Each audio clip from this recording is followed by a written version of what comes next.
Hi, my name's Brad Phillips. I'm here with Puppy Steps Training. Today we're going to be doing a training demonstration for you. So we're going to walk you through the program. We're going to show you everything that your puppy has learned. We're also going to teach you how to continue with the training. Now, before we get to the more demonstrating part of the program, we're first going to talk about some really important information that's going to help you have a lifetime of success with your puppy. So, your puppy is doing fantastic. Otherwise, we wouldn't be sending him home. Like I've told you before, I train to a standard, not a strict time frame. So, your puppy has reached our standard. We have very high expectations, and it's going to be important for you that as you bring them home, that you have the same expectations. Dogs are really, really neat, that they will live up to our expectations, whether we set them high or whether we set them low. And if one person in the family sets them low and everybody else is high, they're going to continue to try and test waters and see what they can get away with. So we want to make sure that the whole family is on the same page. And that's also why these demonstrations are so important, so that we can set the bar before our puppy ever enters into our home. Now, it's important to remember, your puppy is a puppy. And so they're going to have energy and they're going to make mistakes. Just because they went through our training program does not make them a perfect dog. I always like to joke with people, if you were expecting perfection, you might want to run over to Walmart and grab you a stuffed animal. And even there, you're probably going to find a flaw. So it's important to understand that our puppy is going to make mistakes. But it's also important to understand how to deal with those mistakes as they arise. Because failure or making mistakes is a very important part of learning. And so we have what we call our 3 keys to success. Now these are how we try and keep mistakes at a minimum and make sure they don't become bad habits. They're also how we continue with the training and make sure that we have success in our home. So those 3 keys are consistency, follow through, and management. You have to have all 3. These 3 things teach our puppy that we are the leader, that we're going to take care of them, that they don't have to worry, and that their needs are going to be met. Now, so we're going to start with consistency. We've taught them a certain way, and so it's important to try and be consistent along the same lines. Now, if you say things a little bit differently, as long as you're consistent with that, your puppy will understand, but it may take them a few days. And that's why we talk about the transition period. And so for the next 2 to 4 weeks, your puppy is going to be transitioning. During this transition period, they're trying to learn what the expectations are. They're trying to learn the way that you give commands. They're going to learn what they're allowed to get away with and what they're not. And especially over the next 3 days, your puppy is going to be confused. And so they're going to probably test more boundaries, just trying to see whether that consistency, that follow through, that management, they're going to try and see whether those are there. Now, also during this transition period, they're going to be undergoing a period of stress. They're leaving a familiar environment, now being thrown into an unfamiliar environment. So they may lose their appetite. They may get what we call the puppy blues, where they're not as active as they usually are. Maybe they seem a little bit sad. They also may act out once again and see what they can get away with. So it's important that we are patient with them. I want to try and really focus on building a relationship with my puppy during these first 3 days versus trying to build these commands up back to where we have them right now. Because with the stress, there's also going to be just a little bit of regression. Now, regression doesn't mean that they're going to pee in the house or that they're not going to do commands for you. It just means, once again, that they're going to be under stress, and so we're going to take that into an account, and we're going to lower our expectations just a little bit. Now, I'm always going to enforce manners. It doesn't matter whether they're stressed or not. They're not allowed to bite me. They're not allowed to jump up. They're not allowed to break through doorways. So we're going to expect the manners, and we're going to show you all of these here in a few minutes. But the commands, I'm going to keep to a minimum. Now, during this demonstration, we're going to show you some amazing stays, the place command, and they're doing awesome.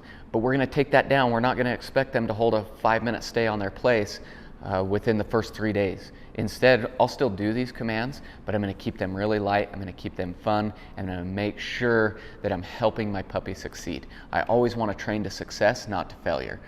I never want to play guess what's in my head. I want to make sure that they have all the answers to the test. So now let's just break down those 3 keys. So the first one, consistency. We are a balanced dog training program, and so we have markers for both reinforcement and correction. And you're going to want to use these same markers. They give a clear understanding of whether your puppy is doing the right thing or the wrong thing. Like I said, we want to give them lots of information, lots of feedback. So our positive markers, we have the word good and the word okay. So good is a marker that means keep going. It's an intermediary marker. So if I put them on a place, I'm going to tell them place. I'm going to say like good girl or good boy, and I'm going to enforce that you're doing the right thing. However, you are not done. Now, when they are finished with that command, when I'm releasing them from that stay, then I'll use the word okay. So okay marks the correct behavior. It tells them that they're released from a stay and that they've done the right thing. And so it's really important to use these markers to give them that information. Once again, I'll tell them good. So that's good job, keep going. Okay, you're finished, you're able to get off, you're able to maybe venture out a little bit, give them a little bit of freedom. Okay just means that you're done with that behavior at that time. Now, we also are giving them rewards during this time. So your puppy right now is very food motivated. That is their currency. Just as you would not go to work if you did not receive a paycheck, your puppy is not going to work for you unless they're being rewarded or they're paid out. Now, eventually, as they get a little bit older, we can wean those rewards off. There's also times where I don't want to use a food reward. But right now, and especially during this transition period, we want to use a high value reward. And so I'll give them a little piece of treat. I might give them some ham or hot dogs or maybe a little bit of cheese, something high value, just to really drive this point home that I'm going to reward you and that I have the same expectations and that this is very positive for working for me. Now, there are going to be times where you don't have food on you, and that's where I'll use praise and affection. And of course, I mix that in with everything. I want to praise my dog. I want to show them affection and really show them that they're doing the right thing. Now, if I'm using a toy as a reward, which a toy is a good form of a reward, that's when I do not want to have treats on me. I want them to be focused on that toy. Because the moment that I pull out a treat, then they're going to forget about the toy and they're going to want to work for food. And I want them to have a good toy drive because that's a really important way to mentally stimulate your dog as well as meet their physical needs so that we can give them exercise. So those are our three primary forms of rewards. That's food, praise and affection, and toys. So use all three, but really keep it heavy on simple treats right now. Really drive this point home. Now, when we talk about a correction, so that's our second part of consistency. Like I said, you have to have both. I do not believe that you need to physically dominate your dog. I want our relationship to be built out of respect for me as the leader. And so I give them, once again, a lot of feedback, but my correction a lot of times is just no, and that's all it is. Dogs read our voice fluctuation and our body language very, very well. And so me changing my voice and just giving them a sharp no is all the correction I need. Now, once your dog fixes their mistake, then I'm not going to carry on this correction for a long period of time because your dog's not going to understand. They're just going to think that you're mad at them. And so the correction needs to be quick, it needs to be timely, and then we're done. So like I said, no is kind of that primary correction. Sometimes it's whatever comes out of my mouth, depending on the severity or depending on the action. Now, to kind of give you an example, once again, if I'm working with them and I put them in a stay and they break, it happens all the time because once again, we learn a lot through failure. Now, if they break a stay, I'm not going to get mad. It's not that big a deal. We're working, we're training and learning. And so I'll just simply, no, and then I'll have them do it again. I will always end on a correct behavior. I am never going to end on a failure. And if I have to break a behavior down to make sure that we get that correct repetition, I will. Now, if they do something a little bit more serious, maybe they jump up on me, which is one of my biggest pet peeves, then I'm going to give them a little bit more of a sharp correction. So it would be, no, off. My voice gets a little deeper. A lot of times I kind of puff out my chest and I'm changing my body language. Once again, that's enough of a correction. And then let's say they do something a little bit more serious, like they start to pee in the house. That's when I get frantic. And so my correction might look like, no, no, no, no, no, no, no, no. And I'm just trying to get them to stop. And then I'm going to quickly take them outside. And just as important as that correction is following through and making sure I teach them what the expected behavior is, which I'll get to in just 1 minute. The last part of a correction I want to talk about is a physical correction. Now, once again, I don't believe you need to physically dominate your dog, but there is power, once again, in telling your dog no, and I will accompany that with a leash pop, which is just pop, pop. I'm not trying to yank them around. It's not to inflict any harm. The purpose of that is to regain their attention to then change their behavior. Now, once again, I don't want to injure my dog. I don't want to yank them around. It is not to inflict harm at all. It is simply to regain composure. So that's consistency. You need to consistently reward. You need to consistently correct. You have to have both. Whatever you reinforce will get replicated. And so if you are not consistent and the only time you give your dog feedback is when they're doing something wrong, guess what? They're probably not going to respect you, and instead it's going to be more of a fear-based relationship, which is what we don't want. So even if my puppy is just laying at my feet chewing on something they're supposed to, I might simply just bend down, pet them a little bit, tell them they're being a good boy. We want to give them that feedback, and especially as you're working with them, as you start to implement the commands and the leash work, give them that feedback. It is going to build your relationship more than anything you can do. So be consistent. Once again, anytime I give my dog a correction, I want to then follow through and help them understand what the correct behavior is. So that's where key number 2 comes in.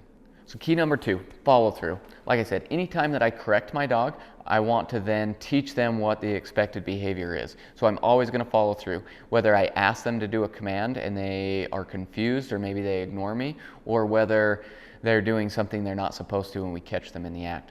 The follow through is a little bit different on each one.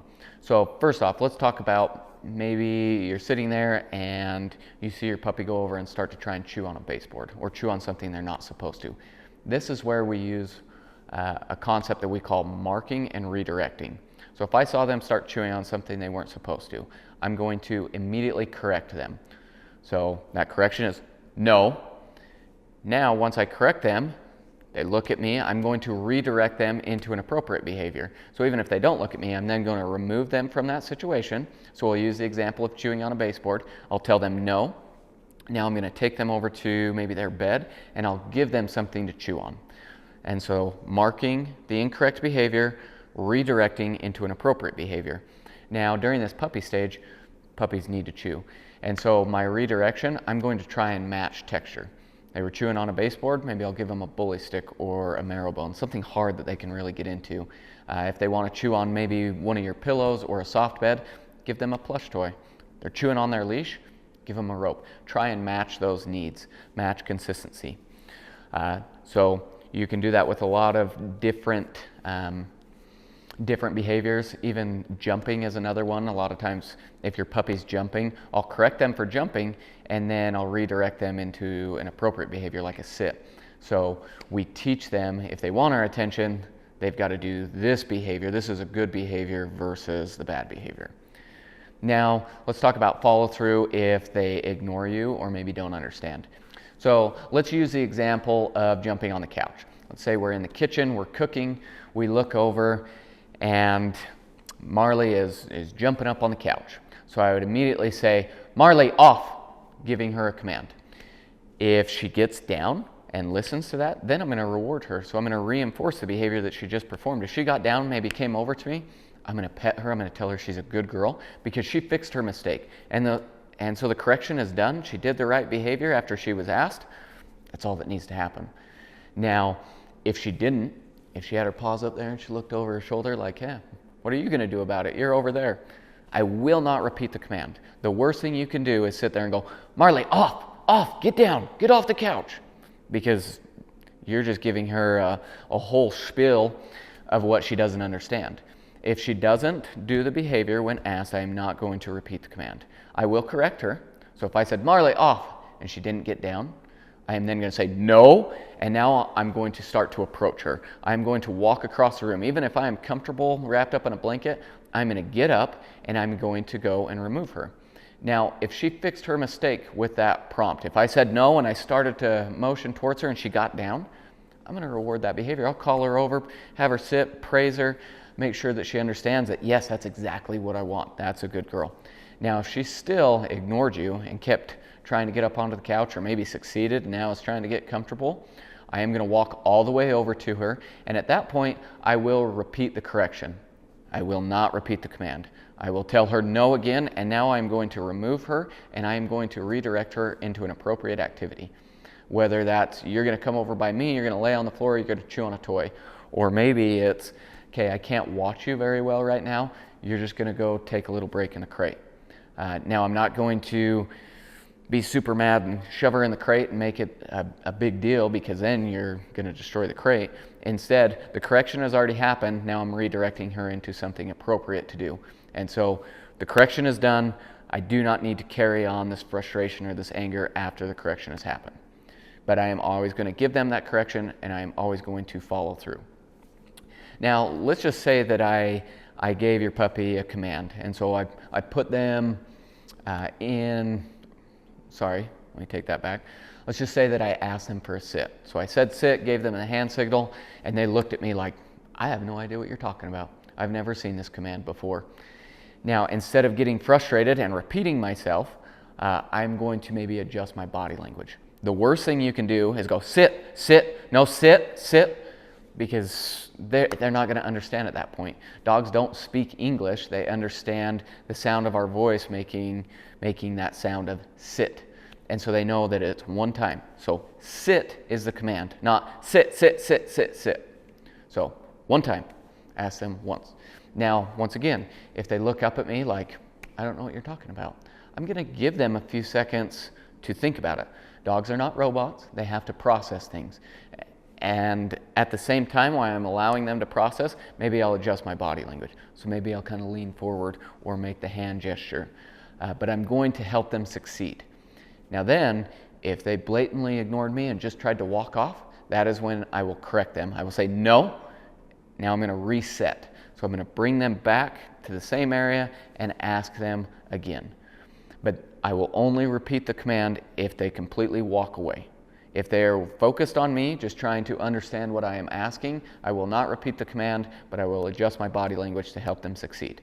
If they ignore me or they run off, then I will implement a correction and reset to where I will repeat the command. So hopefully that makes sense. If you do have any questions on any of this, please let me know. But follow through is super important. The moment that you don't follow through, the moment you call your dog to come and they run the other direction and you say, I'll get them later, is the moment that your dog loses respect for you and are going to try and push more and more buttons or try and push more and more boundaries. So it is so important that you follow through and help your dog succeed. Give them necessary feedback and information. So that was key number 2. We've got consistency, number 1, follow through, number 2, and now number 3, which is management. Management is going to be the most important thing you do throughout this transition period. When we manage our dog, we maintain control and we provide an environment where they don't even have the opportunity to create bad habits. Good management when bringing a puppy home is 100% supervision. 100% supervision is active eyes on them at all times. That's not, well, I saw them a few minutes ago. You have to know what they're doing at all times, what they have in their mouth, what they're getting into, where they're laying down, all of it. 100% supervision. Now, there are some good management tools to help you along the way. The crate is your best management tool. You know that if they're in the crate, they're not chewing something up, they're not destroying a family heirloom, and they're not peeing. So use the crate to your advantage. Anytime you cannot give them 100% supervision, use the crate as management. Use a leash. I let my puppies drag around just a really lightweight 4-foot leash for the first few weeks that they're in my house. That way I have a quick way to grab them if needs be, or to take them outside. I will also keep them on a long lead until I've built a relationship to where I know that they are going to follow through and they are going to come back when called. So that once again, this way, they do not have an opportunity to run off and not listen to me. They don't have an opportunity to create a bad habit. Now, as we go throughout the manners, we're going to talk about how to manage those each individually because they're all managed a little bit differently. But the key points to remember is 100% supervision. That is the most important thing you are going to do over this transition period. Know where your dog is at all times. And once again, that's not, oh, I knew where they were 2 minutes ago. It's, I know where they are now, I know what they're chewing on. Because if you walk around the corner and your dog has had an accident and you don't see it, there's nothing you can do. And so by good management, you provide the opportunity to develop a relationship as well as to create a set of expectations that your dog understands and that are going to set you up for success. So recap, the 3 keys: be consistent, both rewarding and correcting. Lots of feedback is important. Whatever you reinforce will get replicated. If you ask them to do something, follow through. Do not allow your dog to get away with ignoring you or ending on an incorrect behavior. Always train to success, not to failure. And make sure that you follow through. If you ask them to do it, help them succeed. And the last one, management. Manage your dog, 100% supervision. You know what they are getting into at all times. You know where they are. That is going to set you up for success. So now we're going to switch gears and we're going to pull out your puppy and we're going to walk through all of the training with you. As you watch this video, please write down questions and then give me a phone call or an email. We want to help you succeed. We want to make sure that this transition is as smooth as possible. And that is, once again, the purpose of this video is to help you. And so if you have any questions, please let us know. But we're very happy with where your puppy's at and excited to show off this training. This next video, we're going to be talking about our expectations with crate training and house training. Now, with the crate, I expect that your puppy is sleeping through the night, 8 hours, no problem, and up to 4 hours during the day. Now, in the evening time, the biggest part of crate training is setting a routine. So here at Puppy Steps Training, we're putting them to bed at 10 p.m. and getting them up at 6 a.m. So a good solid 8 hours. Now, they can go longer than that as they get a little bit older, but as you bring them home, don't expect to push that right away. If you are going to adjust that schedule, do it incrementally and go slow. Just know that at about 5:50, 6 o'clock, they're going to start getting restless because they're used to getting up at that time. Now, another big part of sleeping through the night is that mealtime routine. So we feed them at 6 p.m. and usually right around 6 a.m. The morning time, that a.m. meal, isn't super important that you stick to that schedule. You can honestly get them up and feed them when you're ready. However, the evening time meal, we do want to feed them by 6 p.m., no later than that, because I do want a good 4 hours for them to clear everything that's in their system so that they can sleep through the night. Now, we also limit water for the first couple weeks because they're stressed out. When a puppy's stressed out, they drink a lot more and they have to go to the bathroom a lot more. So we want to just, take away some of the fuel for that fire. I still want to make sure that they have plenty of access to water. I just don't want unlimited access. So anytime that they're spending a lot of time outside, I do want to make sure they have access to water. I also want to make sure that they have water when they're eating, and then I'll give it to them, several times throughout the day. But as soon as I feel like they're done or they've had enough, we're going to take it away. Because what I don't want to do is them drink so much that then they're distended. So I don't want them feeling like a panic that they need to drink because it's going to get taken away, but I also don't want them to think that they can just engorge themselves. So hopefully that makes sense, but that routine is a big part of sleeping through the night. Now, they shouldn't be having accidents and they shouldn't be making noise in the crate. So if they do make some noise in the crate, for the first couple minutes, we're going to ignore that. We're going to let them just settle down, especially in the first day or two as they get home. They are going to be under some stress, and so you're their source of comfort. But I don't want them thinking that if they throw a big fit, that you're going to let them out. So for the first 5 minutes, just let them kind of cry it out. Then the first thing that I'll go to is just draping a blanket over the crate. By doing that, we're making sure that they can't see outside, and they're a lot like parrots. If they can't see what's going on, they're going to settle down easier. We've also taught them a hush command. If they do, just continue carrying on. And so if I need to give them that command, it'll be no, hush. And so it's a little bit louder. Obviously, you're implementing a correction, and they should quiet down. Now, if they just carry on like they didn't even hear that, then I might accompany with a little tap on top. So I'm not banging on the crate, but it will just be, no, hush. And it's just to break them of their reverie. I don't want to, kick the crate across the room or cause like any type of fearfulness, but it's just like, hey, knock it off. So that's our correction there. Now, the biggest mistake that you can make with crate training is letting them out if they are crying. Because as soon as you do that, they figure out like, oh, if I throw a fit, they're gonna let me out. So absolutely no positive attention if they're crying in the crate. The second worst thing that you can do is come over and go, oh, it's okay, I'll let you out in a minute, and stick your fingers in the crate. Because same thing, you're giving them positive attention for throwing a fit. So it is no positive attention if they're crying in the crate.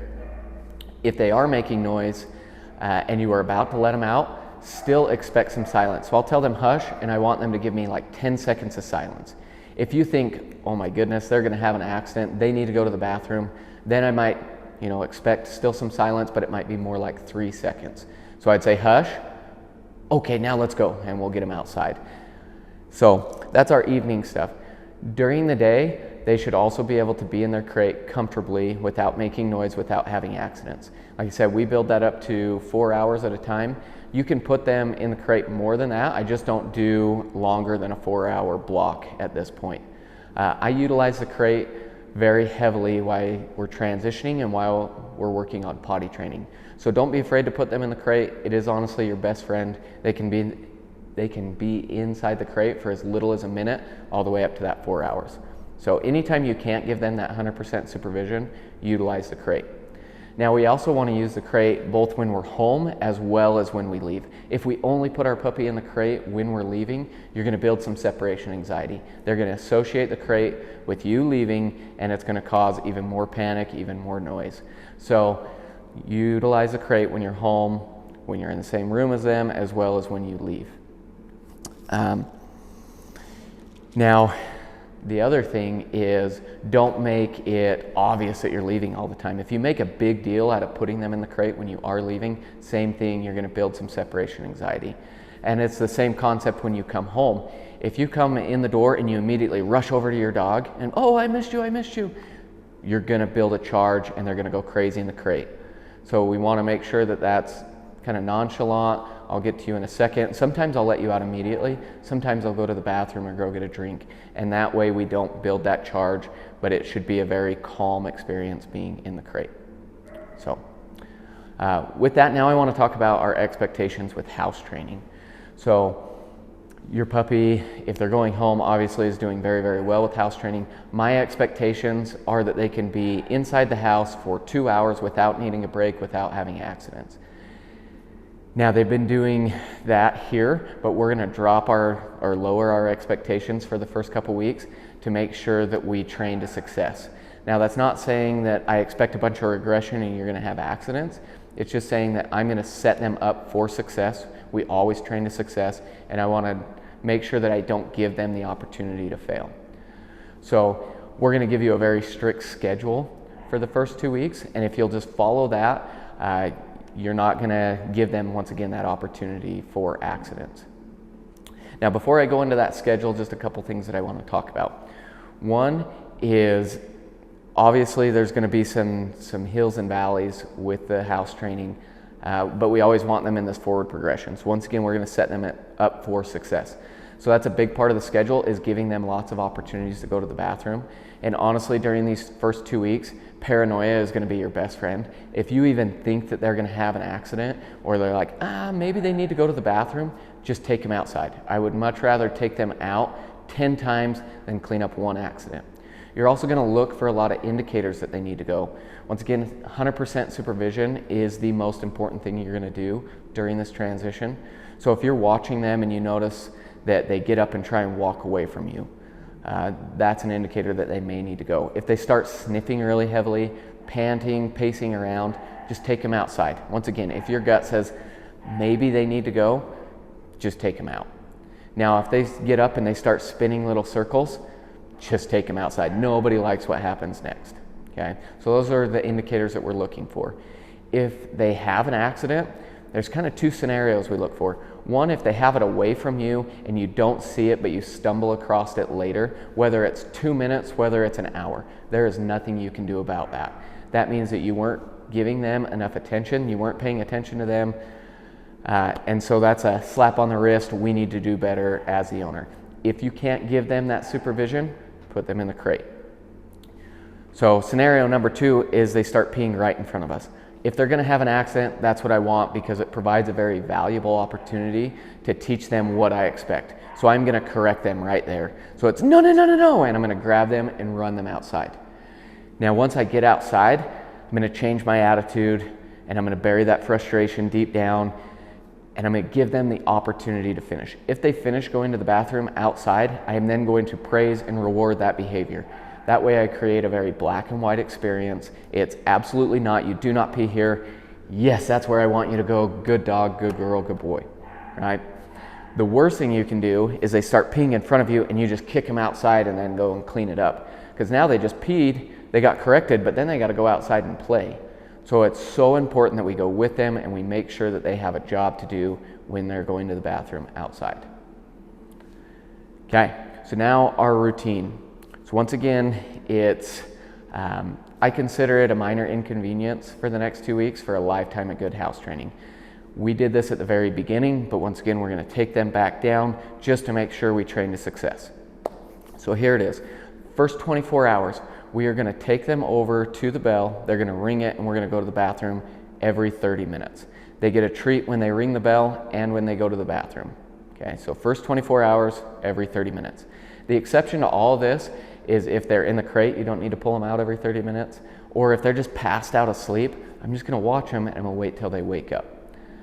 Okay, so day one, first 24 hours, every 30 minutes.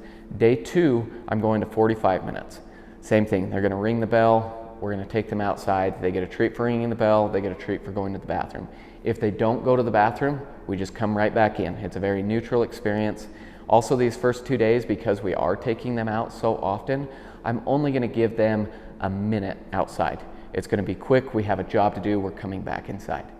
Now, if they haven't went for a couple hours and you're getting nervous, put them in the crate for 20 minutes and then do it again, okay? Don't just give them free access to your house, especially if they haven't went to the bathroom for a little bit. Okay, so now day three. At day three, we're moving to an hour. So every hour, we're gonna take them to the bells, give them an opportunity to go to the bathroom. But now we're changing things. They are no longer gonna get a treat when they ring the bell. It is only if they go to the bathroom, okay? Where we're taking them out every hour, I'm also gonna bump the time to being, I will give them 3 minutes outside, but no more than that. That's all they need, 3 minutes, we come back in. So for the next few days, so from days 3 to 8, I am staying at 1 hour. I am not gonna surpass that. Every hour, we're going to the bells, we're giving them an opportunity to go to the bathroom. Okay, so that's the first week. Week number 2, all depends on how they did during week number 1. If they've done phenomenal, you haven't even thought about having an accident or didn't have a close call, we're gonna progress to 2 hours. So for me, I still go every 15 minutes and work up. But the exception is, if I get up to an hour and a half and we have a close call, then maybe I'll drop them back down. So I am more than willing to take away some of that freedom. I'm very, very slow to give it, very quick to take it away. But same thing, I'm only gonna give them 3 minutes outside. They have the opportunity to go to the bathroom, we come right back in. You do not need to give them any more than 3 minutes outside.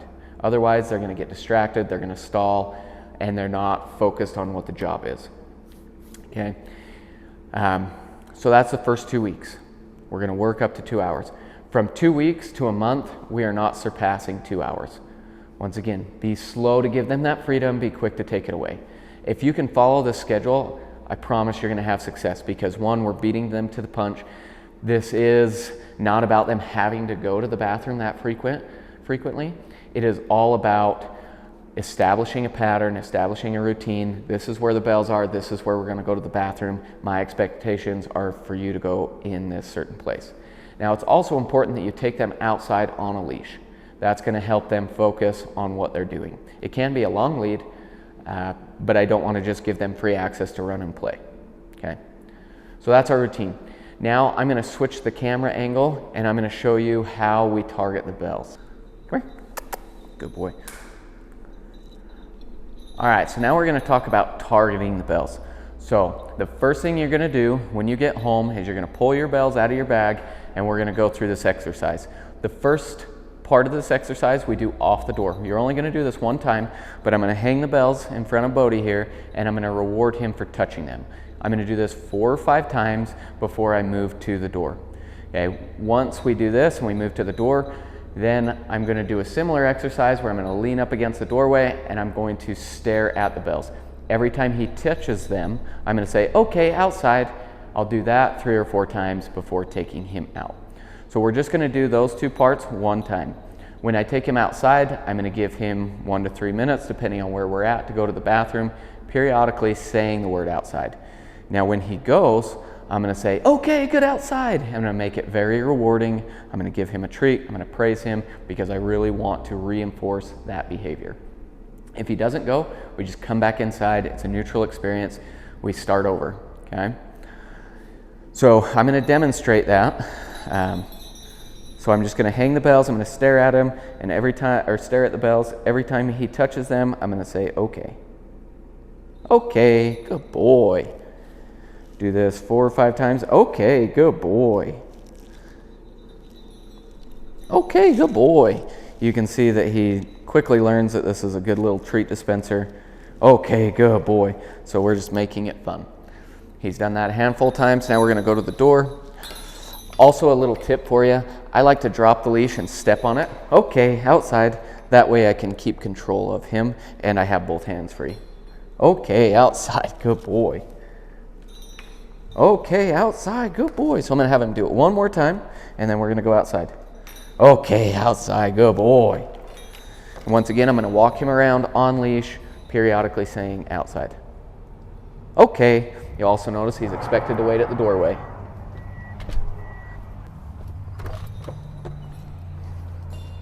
Okay, good boy.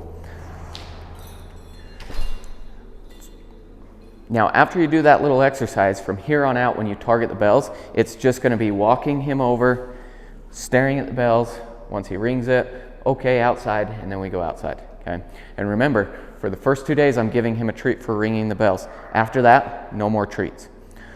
I also want to mention, don't be surprised if for the first 2 weeks, he doesn't go and ring the bells on his own. He may, but then again, we're going to be beating him to the punch so many times that he may not need to go. So we're going to beat him to the bells. So don't be worried about that. The other thing that I want to mention is just if he rings the bells, we have to go outside to the bathroom. There is no play. There is no, you just barely went out, so I'm going to ignore you. You have to take him out. If he keeps hitting the bells one right after another, then redirect him into something else to do.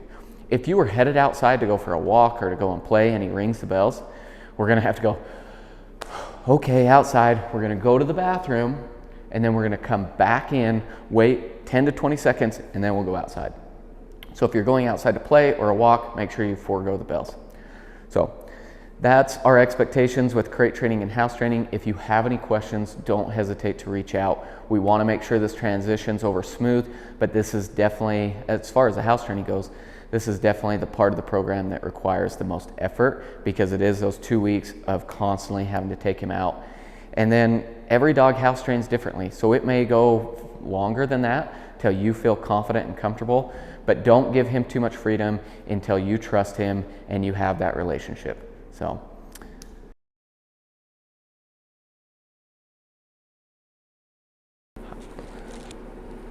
All right, so I have Zuma with me now, and I'm going to show you what you're going to do with the bells the first day that you get him home. So the first time that we have him target the bells, we are going to have them off the door. So what I do is I hook a leash on him, step on that leash so we can't get too far away, and I'm just going to hang the bells in front of him and stare at the bells. So when he rings them, I'm going to say okay and give him a treat. Okay, good boy. I'm going to have him ring them, okay, off the door, like 3 to 5 times. So we're just encouraging him to touch the bells. Good boy. He's like, hey, I rang him. Let's go outside. 1 more time, buddy. So we're going to ring it 1 more. Okay, good boy. So after we have him ring it, I said 3 to 5 times off the door. Now I'm going to hang them on the door. Take that leash. I'm going to have him ring it 2 more times. So this time I'm going to change my wording.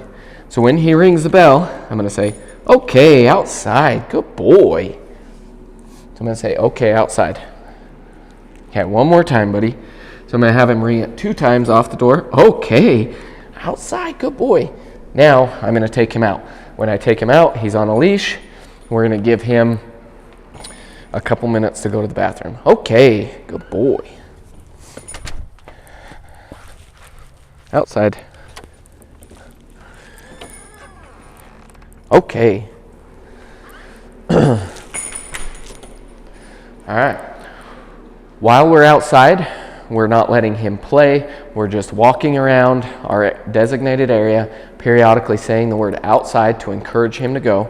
When he does go to the bathroom, I'm going to say, okay, good outside, good boy, and be very rewarding, give him a treat. All right. If he doesn't go, it's a neutral experience, we come back in. So that's the first time. After that, every time your timer goes off, every 30 minutes the first day, 45 the second, I'm just going to walk him over, have him ring the bells once. Okay, outside. Good boy. Give him a treat for ringing the bell the first 2 days. After that, no treats. And then we're going to go out and go to the bathroom. So that's the exercise that you're going to follow. If you have any questions, please let me know. To begin our manners portion, we are going to start by talking about our gates and doorways. As you can see, Zuma's behind me in his crate. So anytime we let him out of the crate or we go through a door that's closed and we go through together, I expect him to hold an automatic stay.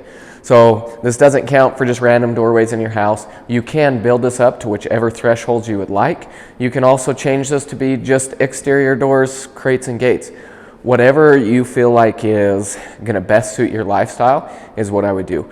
Here, any closed door that we go through together, I expect him to show that he's in control. So he doesn't need to sit down or lay down. He just needs to show that he's waiting for me and he's in control. So I'm going to let him out of the crate here. I'll put a leash on him and then we'll walk through this exterior door. Hi, buddy. You ready?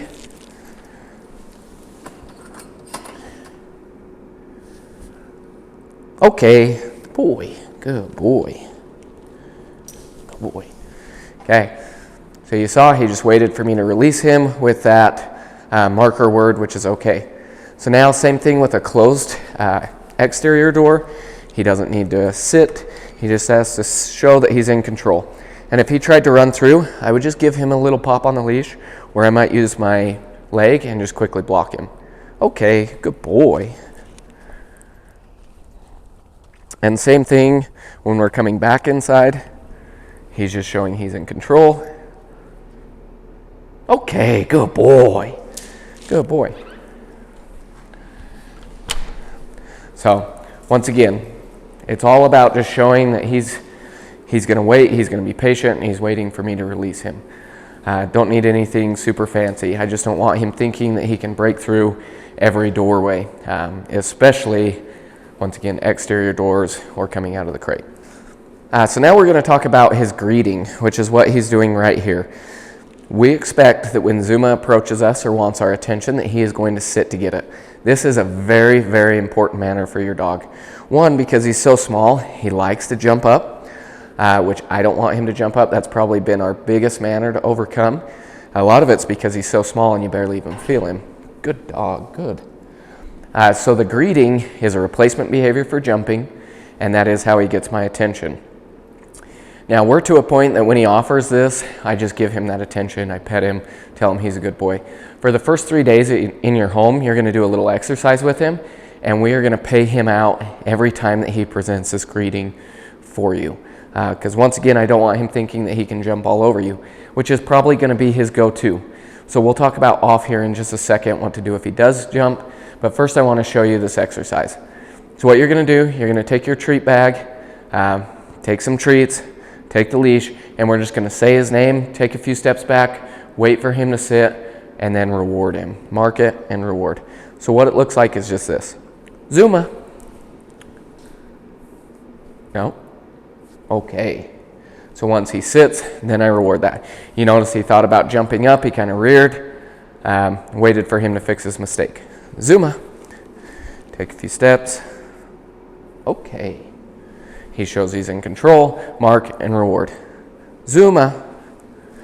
So anybody, okay, that has regular interactions with Zuma, like people in your family, I would have them practice this little exercise. Now he doesn't have to sit every time you want to pet him, but expect these little check-ins regularly throughout the day, especially when you've been away from him or he's real excited, because this is going to show me that we can be calm and he's not going to be jumping up on me. If he jumps up, I'm gonna tell him off, and I'm gonna move my leg to a little block. Right? I'm not extending, we're not kicking him. It's just a quick adjustment in my body language saying, hey, I don't like that. Okay? If he continued to try and jump up, I would just step into him. So by restricting his space, I'm making it so that he's unable to jump or he's gonna kind of get knocked backwards. So if you're doing this exercise, Zuma, and he starts jumping, just immediately then step into him. Good. Now if he tries to rear up to meet me halfway to get that treat, I'm going to quickly remove that treat, tell him no, or gently, and then give him that reward. He doesn't need to meet me halfway. He only gets a treat if all 4 paws are on the ground. So let's see if I can kind of get him to do it. So if he comes up, I would just take that treat away, but he's being very good. Okay, good boy. Same thing if he got real excited with his teeth. He was trying to hurry and grab that treat, and you felt his teeth. I'm going to take it away, tell him gently, expect him to be very soft, which he's very soft anyway. I don't think that you're ever going to really have to worry about that, but we have practiced. And so I can tell him gently, and I expect him to be very, very soft taking those treats. Good boy. This is what Zuma normally does when I bend down to pet him, is he just rolls over and wants me to scratch his belly. But you have to be careful because of that excitedly peeing. He's known to pee on his belly when he does that. So one, just be aware of that.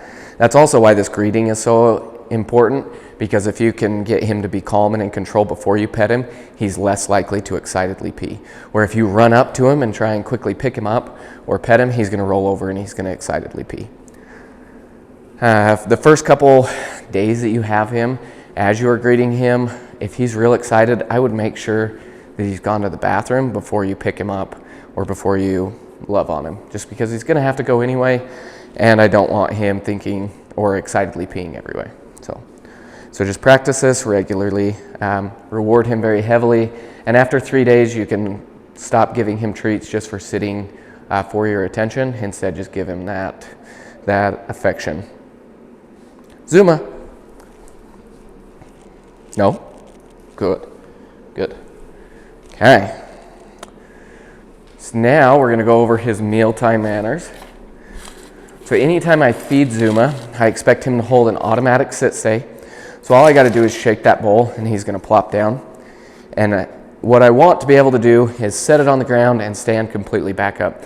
Sometimes because he's so low, I'll drop down to a knee, but he is not allowed to rush the bowl. And that's what we consider a break. So if he does that, I'm just going to pick that bowl right back up.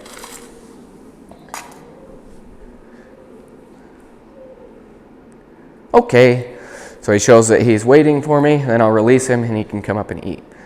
So Zuma's not a really big eater. Like, he takes his time, takes one kibble at a time, but he doesn't eat very much. I think we're feeding him like 1/4 of a cup each meal. And very rarely does he actually finish his meal. So if he walks away, I take it away, okay? All right, let's talk about drop it. So drop it is different than leave it. So drop it is when he already has something in his mouth and I need him to let go. The way that we work on this command is just playing with him. It's really funny to watch him run around with big toys, especially when they're about the same size as him. But while we're playing with him, I'm asking for drop it quite regularly just to give him that toy back. So as I mentioned earlier, or in that little entry or the introduction video, I never mix toys and treats. So while I'm working with drop it, he just gets that toy back. So it's the way that I ask for it is, Zuma, drop it. Good boy. So he drops it, I tell him good, okay, and he gets the toy back. So that way we're just incorporating ourselves into his play. We're keeping it very fun. Ask for him to drop it just so he can go chase it again. If he refused, I would give him a second to process, then I would tell him no and physically take it away. When I physically take it away, I'm just going to take the toy on both sides and I'll work my knuckles in. And if that didn't work, then I would actually pinch around his muzzle, which Zuma's really, really good about just giving it up. I don't really feel like I ever have to actually take it from him, but it's just, Zuma, drop it. Good boy, good boy. Okay. So he lets go. Tell him good. Okay, toss it again. Now, if he does have something higher value, like he was chewing on a bully stick or something edible, or he picks up something really, really gross, at that point I will replace it. So I'll tell him drop it and then give him a treat because he let go of something that's maybe higher value to him, a little more edible, but I'm just gonna then give him a treat because he willingly let it go. So just make sure we do say his name, brief pause, drop it, then tell him good boy and take it. Zuma, drop it. Good boy, good boy. Okay. So that's drop it. Now let's talk about his handling. So we've spent a lot of time handling Zuma, working, making sure that he's comfortable being clipped, having his ears cleaned and messed with, which Zuma's a little bit of a wiggle worm, so this has been a work in progress. It's something that you're gonna have to continue to do, continue to handle him. His mouth, oh I know, huh? So if he's throwing a little temper tantrum, he's not letting me do it. I'm just gonna wait, I'm gonna hold, wait for him to be still, and then I can go back and check it. Because I don't want him to be uncomfortable. And so anytime I do put him through something weird, like holding his mouth, let me see those teeth. Yes, good boy. I'm gonna reward him for being put through that. Good boy. But like I said, definitely a wiggle worm. This is what he wants to do. He wants to flop over. Oh, good boy. But if he's throwing a temper tantrum, which I'm not going to let him think that he can throw a fit to get away, but I do want to make sure that he's comfortable. So I'll just wait for him to be calm. Once he's calm, like this, I'm just holding his paw. Okay, good boy. Then I can let it go. So he's definitely a dog that you're going to want to have professionally groomed. Grooming him yourself is going to be difficult just because he is such a little bit of a wiggle worm. But we spent time with the clippers, both nail clippers and hair clippers, helping him feel comfortable around those things. But continue doing that. I was also just checking his teeth because he is in the middle of teething. So I don't know that he's lost like any of his baby teeth, which means he is going to need to chew. So giving him something appropriate to chew on is really, really important, but not giving him too many things to chew on. Because we don't want to just leave his toys out at all times. If you do that, he's going to get bored with it and then go chew on something he's not supposed to. No, like that leash. So if he chews on something he's not supposed to, I'll tell him no, and then I will replace it. I will give him something appropriate to chew on. And as well as I try and match texture. So if he's chewing on something soft, like a bed or a pillow or a sock, I'm going to give him something like this plush toy to chew on. If he wants to chew on something hard like my baseboard, at that point I'll give him a bully stick or something that he can really dig into. Because we do want to match the needs for Zuma. With him teething, he's chewing based on what he feels like his mouth needs. Whether that's something hard to really loosen up a tooth or something soft that might grab it and pull it out. Good boy. But he's never allowed to chew on anything that's mine. Only things that are Zuma, that are Zuma's or Zuma approved. Now, that also includes on if he starts trying to mouth on me, whether he's like grabbing a watch strap or sometimes they'll always go for our drawstrings on our hoodies or hair. If he tries to mouth on anything, I'm going to quickly tell him no, and I'm going to grab his muzzle. I'm not going to clamp down. I'm not making it painful. It's not a punishment in any way, but it is just a quick adjustment in my body language and my voice inflection that tells him I don't like that. So if I'm not going to do it because he's not mouthing on me, but if he started mouthing on me, I would tell him no, grab his muzzle, tell him no, and then I'll take my hands away.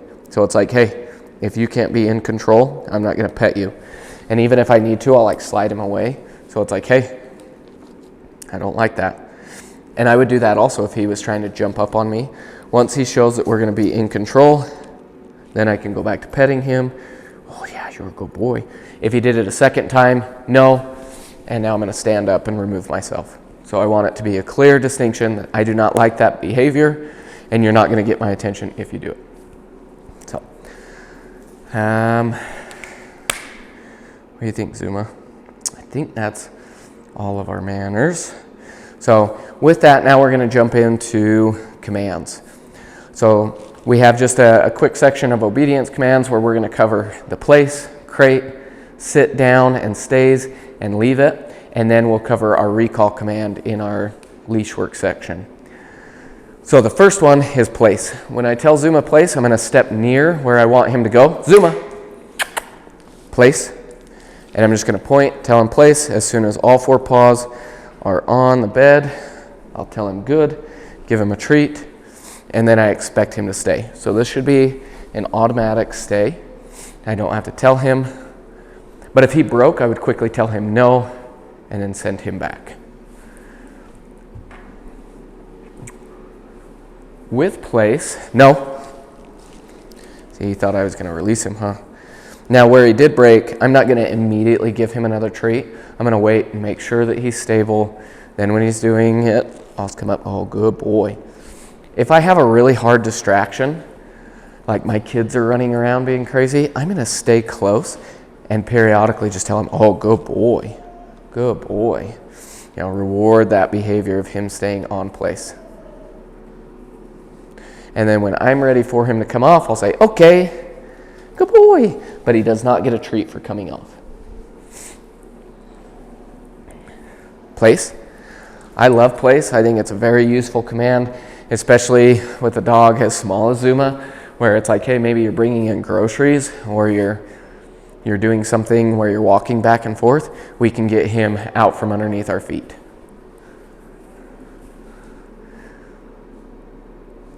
Good. Good boy. So right now, obviously, we don't have too many distractions in here, besides my dog that's not very happy that I'm working with Zuma and not giving her treats. Good. Good.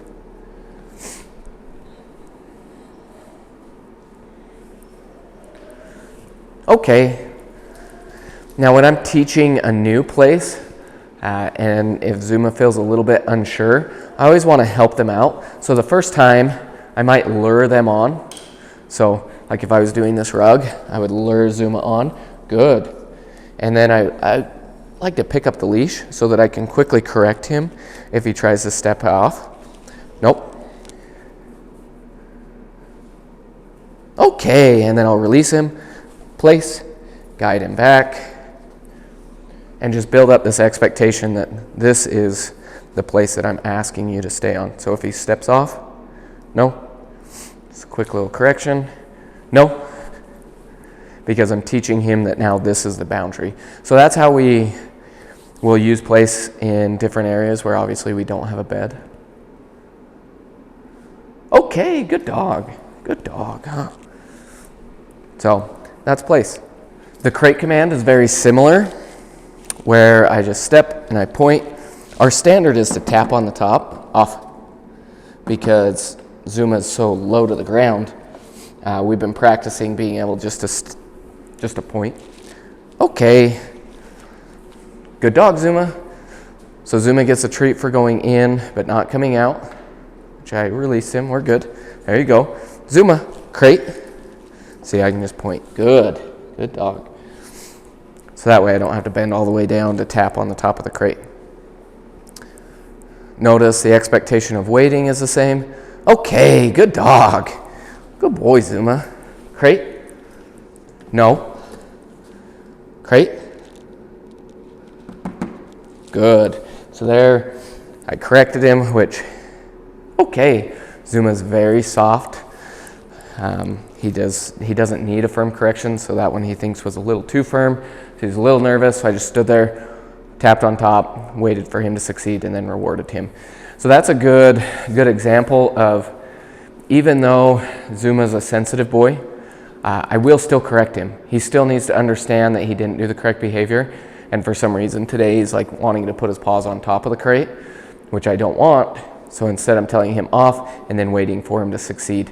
And then I'll reward, and I will follow through and make sure that he succeeds.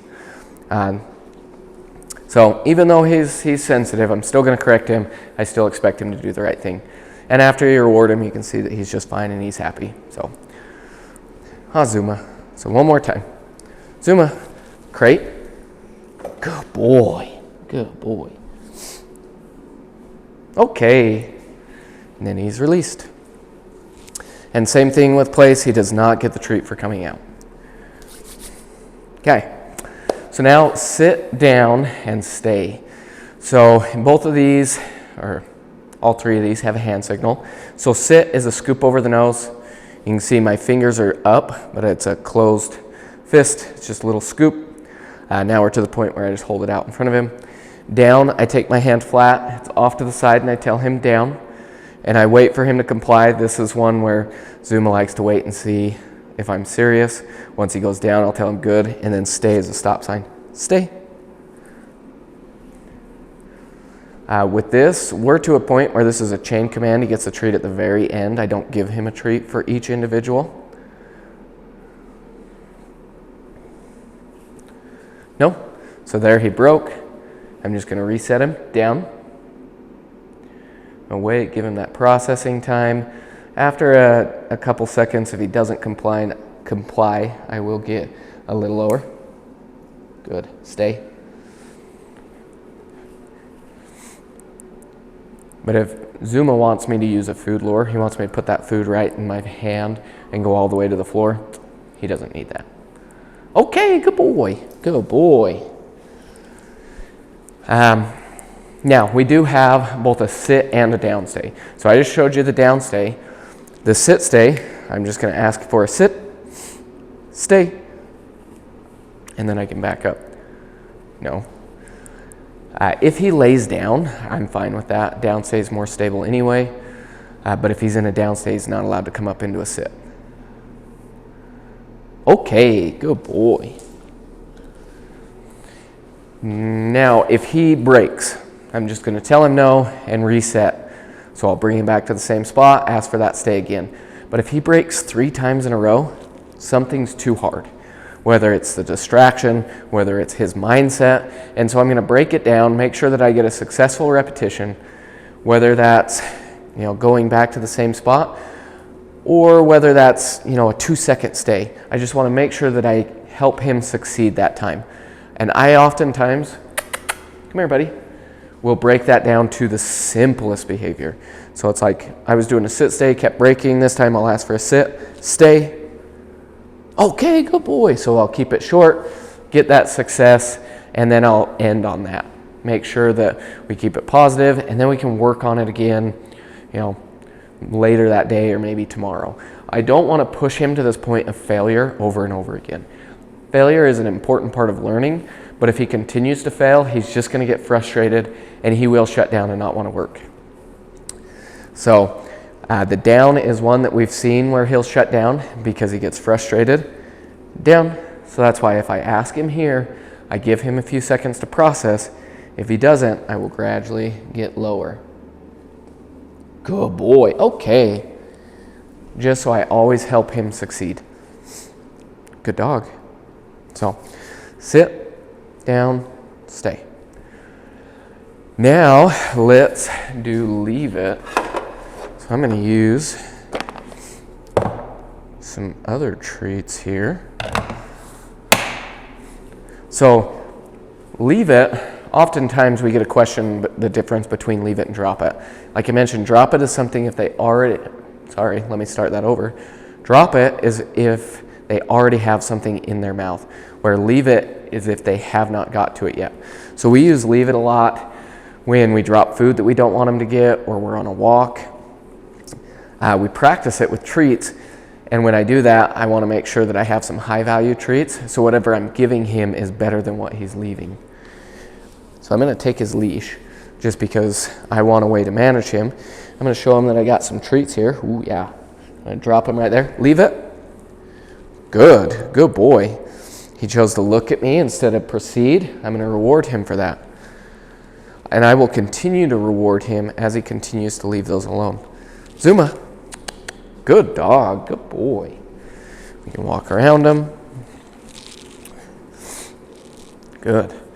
If I was on a walk and we were passing something gross like a dead animal, I would tell him leave it, and it'd be, okay, good boy, good boy, good boy. And I would sit there and reward him as we quickly walk past it. Good. If he did end up going for these, I would tell him, no, leave it. Good boy. Okay.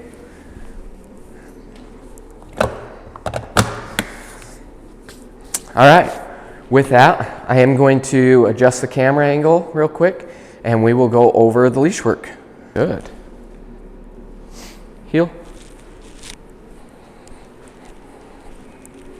Good boy, Zuma. Good boy. So what you're seeing right now is our heel. So the heel is for you. This is not how we exercise Zuma. This is how we get past distractions or go through crowded areas. This walk, my expectation is that, good boy, is that Zuma pays attention to me and not on the distractions around. I want him by my left side, by my knee, good boy, and periodically looking up at me, and by periodically I mean like every other step. I want to keep his attention. So as you can tell, good boy, I'm giving him a lot of praise, a lot of treats, and so where I'm expecting him to ignore what usually would be a very big distraction, I need to do something, good boy, to keep his attention. So I'm using that praise and those treats to do so. Good boy. When we stop, I expect him to stop and to sit down. Good boy. I also give him a little bit of leash pressure off to the side so that he sits off to the side. That way, when I need to keep walking, heel, he's not in front of me. So once again, this is not how you're going to exercise your dog. This is how you're going to get past distractions on your walk. So for me, I like to give him more space, so I'd have him on a long lead. Good boy. And if we were out on a long lead walk and we saw somebody coming towards us, maybe a jogger, biker, whatever it is, I would call him to me and then ask for a heel, and we would heel past the distraction. Once we're past it, then I could reward him and release him back to having a lot more space. The heel, because obviously you're passing a distraction, this is very relationship based. You need to have a good relationship with Zuma for him to offer a really good heel. Because if he doesn't have trust in you, if he doesn't think that you're going to protect him from this distraction, whatever it may be, he is going to want to pull towards it. Or he's not going to listen. He's going to lock up. He's going to get reactive. So you need to practice this walk a lot. Especially, I would give him 3 days to acclimate, and then start practicing it every day. You're out on a walk on the long lead, ask for a 2-minute heel. So we do this a lot in short bursts. I would also start in your house, and you can walk around the kitchen or the living room, just getting him acquainted to you. Then maybe we'll go outside in the backyard, maybe in the front yard, go down a house, back a house, and then gradually implement more and more distractions. Don't just jump in and expect tomorrow you're going to have him heel past 2 other dogs. Like, that is not going to happen. So you need to develop this relationship, give him time to acclimate, and progressively build upon it. We have a relationship now where he trusts me, where we can heel with other dogs around or with traffic or with a number of different distractions. But that took time. That took us building a relationship. If he decides he wants to pull, he is not allowed to pull. So the moment he even just puts a little bit of tension in the leash, I give him 2 little pops. So I'm not yanking him around. It's just a quick pop, pop, just to get his attention back. Which honestly, I even start a little less. So if we were walking and he just lost his attention, like he's focused on something else, I'd probably just go, hey, Zuma. Oh, good boy, get his attention back, reward that, keep walking. But if he was ignoring me, he started to actually pull, I would tell him no, pop, pop. So they're not firm. He gives me his attention back. I'll take a couple steps and reward him. If he went back to pulling, I would do it one more time. So I'd no, pop, pop, wait till he shows that he's in control, and then reward him. If that doesn't work, if you've said no and gave him those 2 pops twice, at that point, your correction is meaningless. He's not listening, so we're going to change it up. The way that I change it up is I come to a complete stop. So it's like, you're not listening, we're not moving. Which he's a tiny guy, it's not like he's gonna pull you around. So I just quickly tell him, no, come to a stop. Hey, you focused on me. If he focuses on me, then we'll keep walking. If he doesn't, at that point, I tell him no again. I am going to turn him around, so I'm gonna walk through him and then start to walk the opposite direction. And I am now gonna quicken my pace. I expect him to follow my pace, and I'm gonna keep switching directions so that it forces him to pay attention to me. Once he starts paying attention to me, good boy, I'll reward that and then turn back towards whatever distraction it was, try and keep walking in that direction. If he goes back to pulling, it's no, and we're gonna start zigzagging again. So he never gets to approach a distraction. Never, ever, ever. Okay, he has to be in control. If he's out of control, we are not greeting that. We are not meeting another person. We're not meeting another dog. Which brings up another point. Let's say that we are coming across another person on the street. Maybe they ask, hey, your dog's so cute, can I pet him? One, I tell people no. Other people do not need to greet your dog, because what it does is it creates a charge where Zuma's like, oh, everybody's here to see me, so we see another person on the street, I'm going to start pulling, I'm going to start jumping. So one, I make a habit of telling people no. But let's say that you know this person and you're like, yeah, okay, you can meet him, here's Zuma. I am not going to let that person greet Zuma if Zuma is out of control. So for me, I would walk up towards that other person, maybe stop 6 feet shy, ask for this greeting from Zuma, so I make sure that he's sitting, tell him he's a good boy, give him a treat, and then invite that person up to us. If Zuma gets out of control, starts jumping, starts going crazy, I say no, and I walk away. So if Zuma's out of control, I get distance, I remove myself from the distraction, and then I would try that again. It can feel uncomfortable, but I would just tell people, hey, he's in training.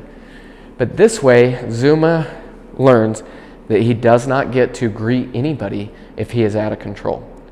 If he starts jumping, I'm going to tell him no, pop the leash, tell him off, maybe even take a step back, and it's like, hey, good boy, good check-in, good boy. Make sure that he's in control. Okay, so that's the heel. We're going to talk about the long lead walk here in just 1 second, and that's how we exercise him. But the other thing that I want to go over is what happens when we encounter a distraction that's too hard. So Zuma is either going to have a fight or flight response. So we see another dog, maybe he just starts going ballistic. He's bark, bark, bark, bark, bark, jumping all over the place. At that point, I can no longer walk because he's just out of control. He's not focusing on me. Maybe I tried to walk the other way and he's just out of control. At this point, we're going to focus on engagement. So if he gets just a little reactive, he sees a person walking towards us and gives out a little boof, right? At that point, I'll just, hey, Zuma. Might even use a watch me command, which watch me is just to get eye contact. Watch me. Okay. And I'll reward him refocusing on me. But let's say it escalates a little bit more where he is trying to bark and lunge towards that other dog or try to get to the other person, or maybe he's trying to run away. At that point, I will tell him no. I'll pop the leash. I will get a little bit of distance. So whether this is 5 feet moving off of the trail or whether it's 50 feet just moving completely away from the distraction, I will get as much distance as it takes for me to get Zuma's attention. Once he shows that he can focus on me a little bit, now I'm not expecting deep prolonged eye contact, but I just need him to start to come out of that red zone and start to show that he can give me some control. At that point, I'll tell him good boy, I'll reward him for looking at me, and then we're going to observe without interact. So I will just let that distraction walk past us, and we will sit here and watch the world go by. And I will continually get his little flicker of focus and reward that. So he's watching, it's like, hey, Zuma, oh, good boy, good boy, good boy. So once again, a lot of feedback, and I'm using all 3 markers during this. It's no, oh, good boy, watch me, okay, good boy. So I'm giving him a lot of feedback. So that way he learns that when we see another distraction or another dog or whatever it is, that he needs to focus on me, and then I will give him the information, whether we can keep walking or whether we just need to step to the side and let the world go by. As soon as he shows me that he can be in control, then we can start walking towards the distraction again. But if he gets out of control, get some more distance, and then let's just stop and let's wait. It's much better to just sit down on the side of the road and just do whatever it takes to get his attention than having a dog that's barking and pulling all over the place. So unfortunately, I'm by myself here right now. I don't have somebody that can come and give me a good distraction. So you can refer to any of the other videos and kind of see how that's done. But the good thing is Zuma's so small that if he did get just too crazy and wasn't listening, I would just pick him up. I would walk the 50 feet away and then set him down and be like, okay, let's focus. So that's engagement.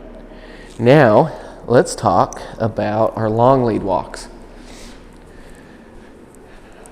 So, as I mentioned, the short leash, the heel, is not how we exercise our dog. When we are exercising Zuma, I want him to run around, I want him to sniff, and I don't care what side of me he's on, and we're gonna go at his pace. So that's where we utilize a long lead. This one's my shortest long lead. Good boy. This one's 12 feet long. This is great for neighborhoods or crowded areas. Maybe you're by a busy street. But this gives us a little more distance where he can run around. Hey, we're still not going to chew on it. Where he can, no. You can see if he tries to chew on it, I'm just going to pop that leash. He might lose a tooth today. He's wanting to chew on a whole bunch of stuff. So, but on this walk, I'm going at his speed. Like I said, he can run, he can sniff, he can check things out. He's still not allowed to pull. So during this walk, I work on our recall command a lot. Anytime he hits the end of it, I'm going to say, Zuma, come. Good boy, good. No. So there he came halfway. No. Good. He's really, really distracted by this leash. So this is going to be a good example of how to work on the recall with distractions. Hey. So if he keeps biting it, no. Giving him that correction. So here we're going to be good. Zuma, come. Good boy. Good boy. Okay. So there he showed that he wasn't going to bite it, and then I needed him to come, so I said Zuma, brief pause, and then gave him that recall command, which is come. Once he started to come towards me, I said good, encouraging him to keep coming, and then okay when he got there. So I'm going to show you again. Zuma, come. Good boy. Good boy. So I practice this command a lot on these walks. So that way he gets to have a good time. He's checking things out. He's sniffing. He's playing. But then I call him back to me. He gives me a check-in and he gets to go again. Hey, we don't need to chew on the leash or walk ourselves. If he fails, like you saw, no. The first time where he was so distracted by the long lead, I tell him no and I give him that pressure and I will reel him in like a fish. Zuma, come. Good boy. Okay, good boy. So he never gets to ignore me. If I call him to come, I'm going to help him succeed. So it's just no, give him that pressure. Once he caves in and starts to come towards me, I'm going to tell him good. Once he gets to me, okay. I don't know what your obsession is today with this leash. You've been on it a lot. So once again, that recall, Zuma, come. Zuma has been doing great with his recall. Super happy with it. The goal for me, anyway, I don't know where you live, is to have a dog that can be off leash. So in order to have a dog that can be off leash, I have to have a reliable recall. So to me, this is your most important command. This is the one that I would practice a lot and reward very heavily.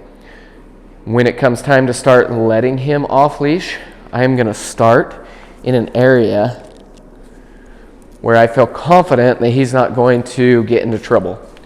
So whether that's a backyard, here, why don't you chew on that? Or a fenced-in area where I know that he can't escape, I'll take him there, let him run around, and I'll start practicing that recall. So I'll just call him Zuma, come, reward him when he gets there. If he hesitates or he fails once, he's back on that long lead, and we are practicing. Huh, buddy. Once he's doing well there, I will gradually implement more distractions and newer environments. If he fails though, he's off leash, you don't have a leash to pull him in. So what I do is if I called him to come and he ignored me, I would immediately tell him no, and I would start walking towards him. Okay? So my body language says, hey, I was talking to you, you need to listen. If you got 90% of the way there, or let's even say you just started walking, you got 25% of the way there, and he realized you were talking to him and he started running towards you, I would stop walking and then I'd go, oh, good boy, good boy, good boy. Start walking backwards, being very inviting, and once he gets to you, reward him. So even if it was just the last 5%, and you walked 90 feet and he came the last 5 feet, I will reward that because I will never reprimand a dog that came to me when called, even if he failed for a few minutes. If you reprimand him, you will get a dog that does not want to come to you ever. But let's say you did have to walk all the way there. I called Zuma to come. I walked all the way over here, got to him. At that point, I would tell him no again. If I had a leash, I would clip a leash on him. If I didn't, I'd take him by the collar, and then I'd say, Zuma, come. Good boy, good boy, good boy. And reward him for following you. Good dog. And then I'd hook a leash on him and we'd practice. If I think that he's going to fail, like maybe he's got his head down a hole, I'm not going to call him to come, because by just yelling at the dog to come when they're going to fail, it just makes us frustrated, and then we're going to end up reprimanding the dog when they get to us. So those are huge mistakes. Instead, if I know that he's going to fail, I'm just not going to call him. I'm going to go, and then I'll go and get him, because that is going to be much more successful than getting frustrated. Zuma has a great recall. He's been good with that. He's definitely a dog that just loves affection. He's kind of more pretty chill that way. So he's a really, really sweet dog. But he does take a little bit longer to catch on. So through this transition, be patient with him. Focus on the manners. Give him a few days to adjust and decompress, and then start implementing all of the commands and the leash work. But spend time just developing a relationship with him. He's very sweet. He loves just praise and affection. But I think he's gonna do well for you. If you do have questions when you get him, please don't hesitate to reach out to me. Happy to help. But like I said, we like Zuma. He's a fun little potato. So we appreciate you letting us train him. And if you need anything, please let me know.